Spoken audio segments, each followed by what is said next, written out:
Hi. Okay, so eerstens wil ek kom sê baie dankie vir 513 subscribers op YouTube. Nou moet ek begin bou aan 4000 ure se watch time. Dan sal YouTube my begin betaal. Maar ek het gou-gou 'n update kom maak oor hoekom ek nie so bitter aktief is in my content soos wat ek beloof het nie. Ek weet, ek het 'n cooking show wat moet start, ek het dinge wat moet gebeur, maar vir die van julle wat nou nog nie weet nie, wat nie vanmiddag in my live was nie, ook nie die video gesien het nie, ek trek volgende week Saterdag in 'n ander plek heen, nog steeds op dieselfde plot, maar dis bietjie beter, dis 'n 2 vertrek, en dis reg langs die kamer wat ek hier as stoorplek. So, ek gaan 2 slaapkamers en 'n kombuis kan hê.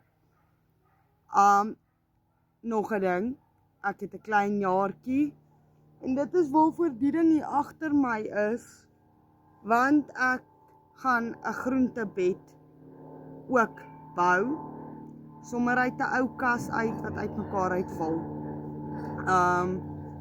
So ja, ek post op die oomblik shorts en sulke goed op YouTube, net om bietjie watch time te begin opbou, terwyl ek content bymekaar maak om 'n video vir julle te post op die 15de Mei, 'n introduction video to my YouTube.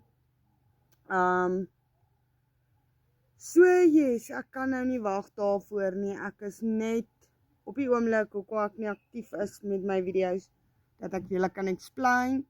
Ek is besig om goeders te spring clean, ek was alles, ek maak skoon, sodat dit skoon in die nuwe plekkie in kan gaan. En ek het gewonder of ek bietjie 'n klein bedelsessie kan maak vir 'n paar skoonmaakmiddels. Nie moeise goed nie.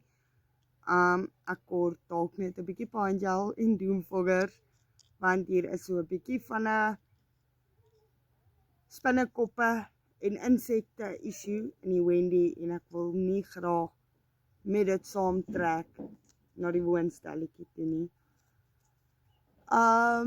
So yes. As daar enige content preference, requests, suggestions is wat julle graag sal wil kyk op YouTube, besides vir my nuwe journey met my nuwe plek en natuurlik die cooking show, asseblief los 'n comment. Asseblief comment op die video, want hoe meer comments, hoe meer likes, hoe meer mense sien dit, en dit sal fantasties wees. En ek kan nie wag om alles met julle te deel nie. Die eerste kos video sal saam met my content op die 15de op YouTube wees. Dankie!